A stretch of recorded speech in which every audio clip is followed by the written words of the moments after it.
لو أنزلنا هذا القرآن على جبل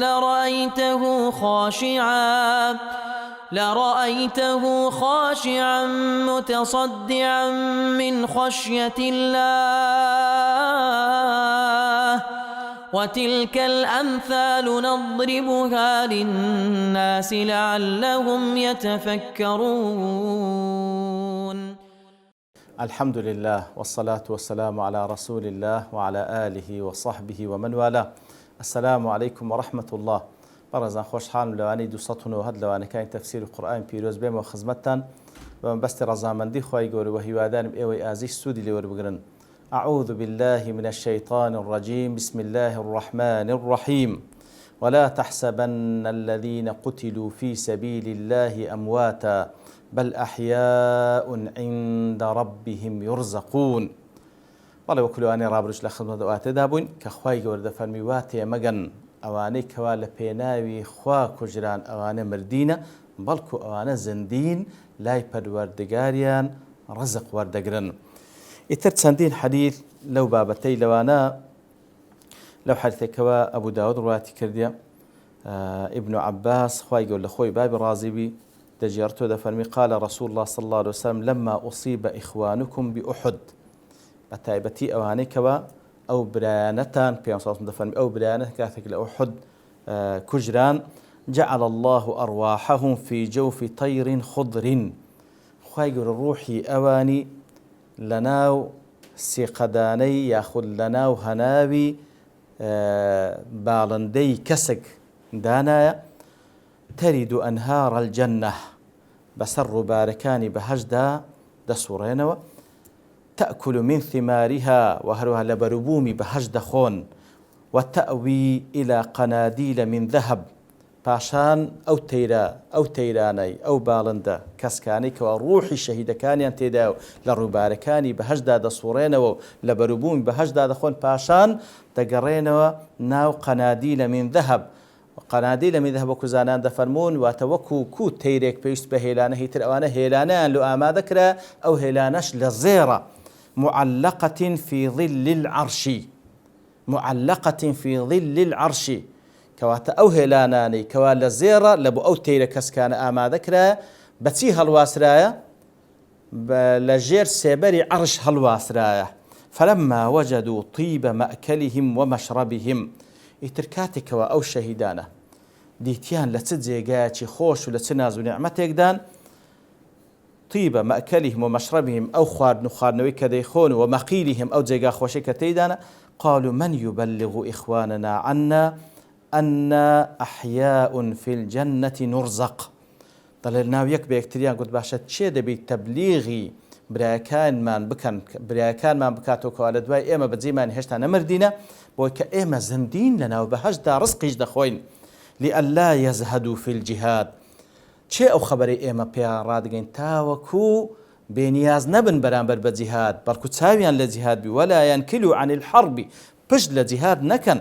فقال الله سبحانه أنا أبلغكم عن أمن تبليغيان دكم. فأنزل الله ولا تحسبن الذين قتلوا في سبيل الله أمواتا بل أحياء عند ربهم يرزقون إلى آخر الآيات. سبحان الله.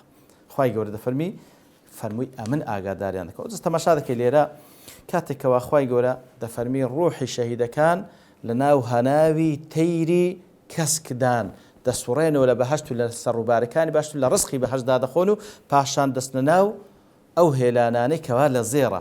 طبعا روحي إيمان دارج وكل حديث الصحيح دعاتك إمام مالك ونسائي وبيهقي رواتك كده في أنصاص دفن نسمة المؤمن طائر يعلق في شجر الجنة.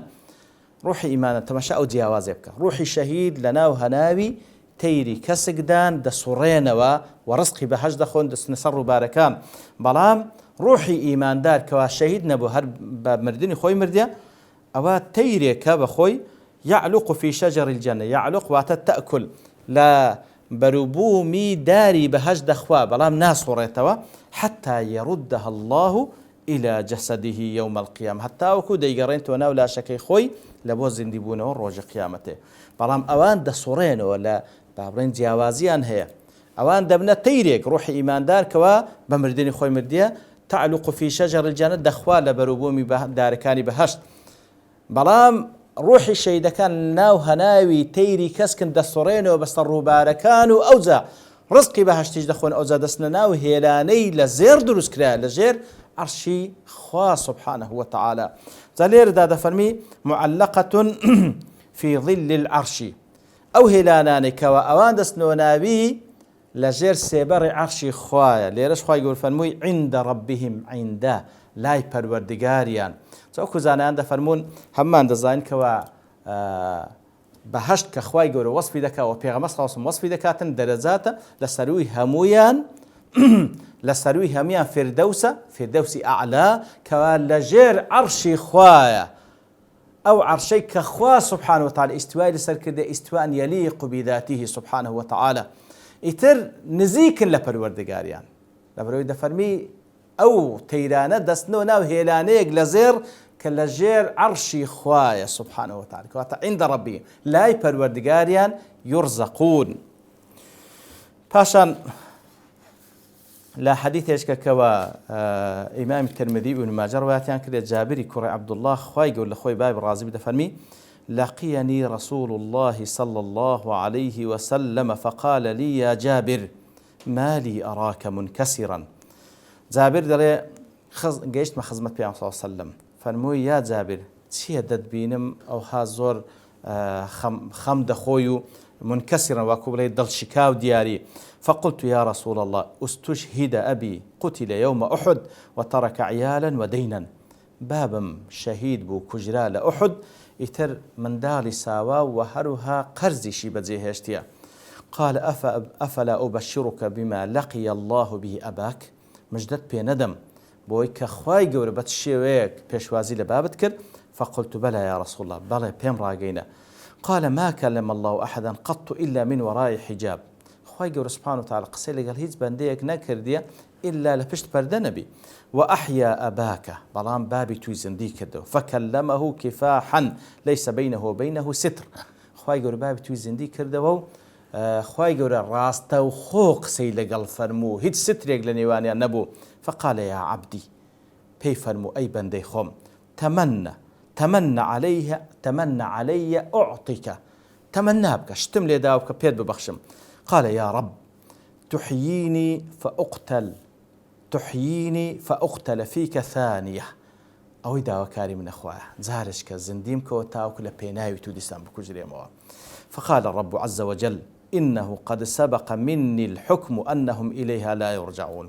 خوای گەورە فەرمووی ئەوە ناکرێت لەبەرەوەی خوای گەورە دەفەرمی ئەم پێشترێ ئەوەم بڕیاردایەکەوە ئەو کەسەی لە دنیا دەرچوو جارشکە ناگەڕێتەوە. فقال يا رب فأبلغ من ورائه دەی یا ربی خوایە ئەو خۆشێکە ئەم تێدامە بەوانە بڵێکەوە لە بۆ ئیماندارانێکەوە هێشتا نەگەیشتینە. فأنزل الله تعالى ولا تحسبن الذين قتلوا في سبيل الله أمواتا بل أحياء عند ربهم يرزقون. ئیتر چەندین حەدیثی دیکە دەربارەی فەزلی شەهید لەلای خوای گەورە چەند گەورەی بەڵام ئەو شەهیدەی کە لە پێناوی خوا لە پێناوی بەرزکردنەوەی کەلیمەی خوا وەکو پێیان سەڵ سەلەم فەرمووی لە پێناوی بەرزکردنەوەی شەرعی خوا شەهید بووە.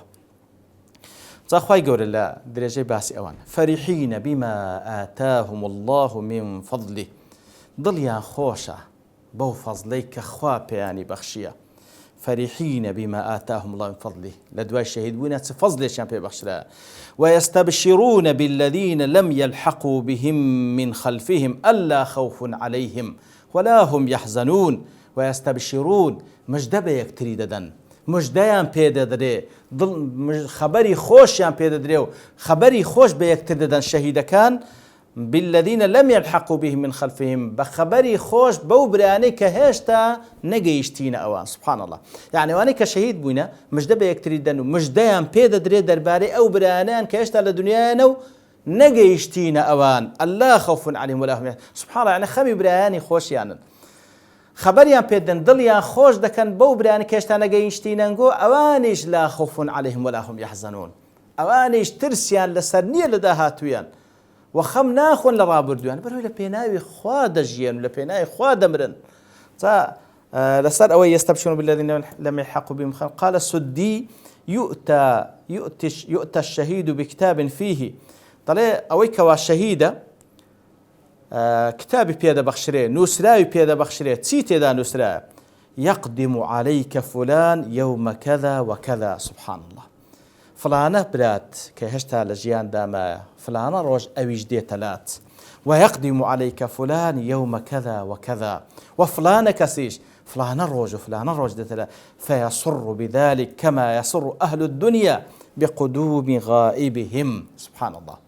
يتر أو شيدك خبري بهذا فلان وفلانيش لفلان الرج أوهانيش دين لايتو طلع إيش هندري في خوش دبي هر وكوكو كسيك كوا كسيك لميجا نيديتيا كديتو لاي بهاتني سندل خوش دبي.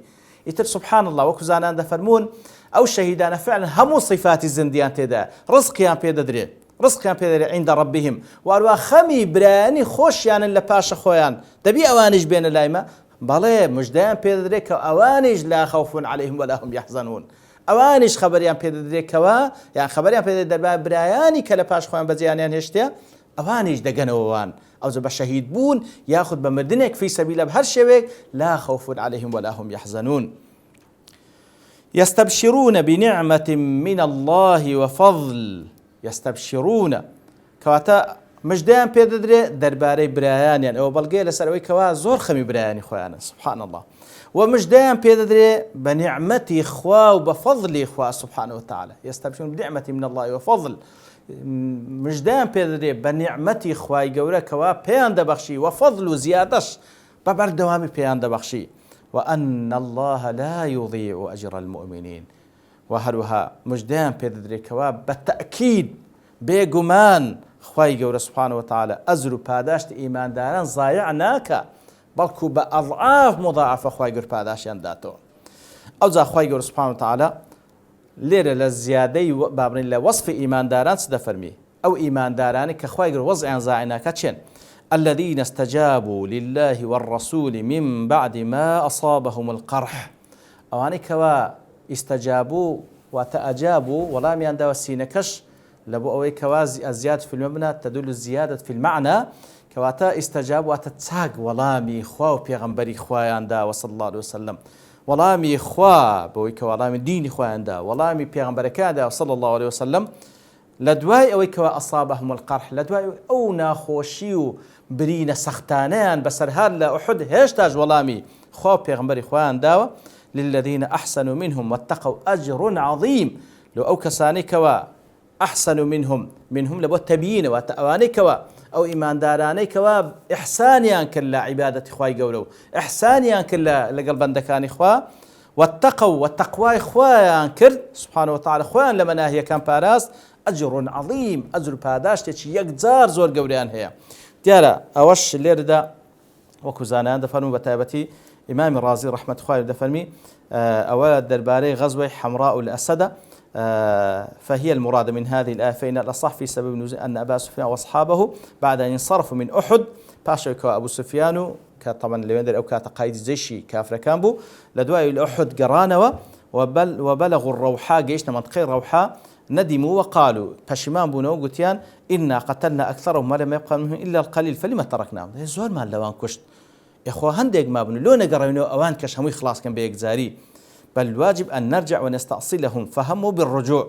لمنطقة روحاء أو فكران لو هاد لو نقرأينو بيجزاري خلاص يعني بكينو للريشدة دريان بينين يتر فبلغ ذلك رسول الله صلى الله عليه وسلم أو خبر جيشته في أنصار كوان خريكة ديسان دينوا هجوم دين لو مدينة فأراد أن يرهب الكفار صلى الله عليه وسلم ويستي أو زارة ردت شوام بدات كوابيها ترسيني ويريهم من نفسه ومن أصحابه قوة ويستي نشاني من كوان راسته حفظ الصحابة الشهيد وراسته في صلى الله عليه وسلم بريندار برام زور بهزو بتوانان عزيمتي النشكاية فندب أصحابه إلى الخروج في طلب أبي سفيان تر في صلى الله عليه وسلم أو خبرك زين ديسان هاني عنده دي دردتين ولا أبو سفيان باواتي نجا إما شكست ما بصر هاتي وقال لا أريد أن يخرج الآن معي إلا من كان معي في القتال في أحد. سبحان الله. فرمينا بهيت كسيش كلجالم دبس إلا أواني كلجالم بون وتأمنا أفقاني كجران ولا جالم نبون بأوان درنسن أو كلجالم بون بأوان لجالم دربس نوا. فخرج الرسول صلى الله عليه وسلم مع قوم من أصحابه يتربي صلى الله عليه وسلم لقل صحابة كان درسوا حتى بلغوا حمراء الأسد حتى جيشنا أو منطقة حمراء الأسد وهي مكان على بعد 8 أميال من المدينة. يتر هشت ميل لمدينة دور بو جيشنا فألقى الله الرعب في قلوب المشركين فانهزموا كديتيان في صوصا بوشي ويلقى الصحابة كان بو عزيمة برزي لسان بويان درسوا يتوا أوان ترسانو حالاتنو بزيان هشت كواتا لدواي أوي كوا بيان صوصا بريندالا لدواي كحفتا صحابة شهيدة كاتي وخبران لوها ديسان درسنو حتى لكتب السيرة دفرمي أو صحاباني كوا برينداري جبون سبحان الله بدو كس هل ينقرتبو أو زا أويش مصر بو لسلوها بقريتو لبناي خوا بردوان بي كاتك وعزيمتين لوان ديد مشركة كانت سوتشيان شكاو قرانوا يترخوا يقولوا باسيان دكا إيمان داري راس دخينة وإيمان داري بهمو الشويق والله دعوة بانقوازي خوا سبحانه وتعالى وبانقواز بيغمبركي داتو صلى الله عليه وسلم أجر تي توشي مصيبتو توشي برينو توشي أوهمو ناخوش يجبوني بلام هر بردواما للذين أحسنوا منهم براستي وأنا تاكيان بابرين إحسانيا كل عبادتي خوا واخوان برزوكو أوي كديبينن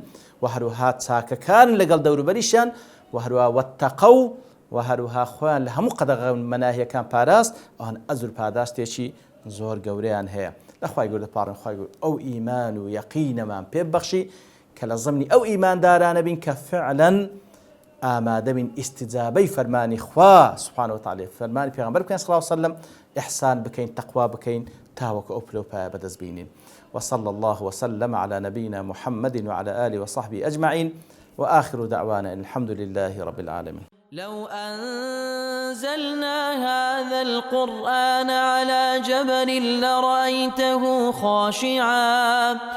لرأيته خاشعا متصدعا من خشية الله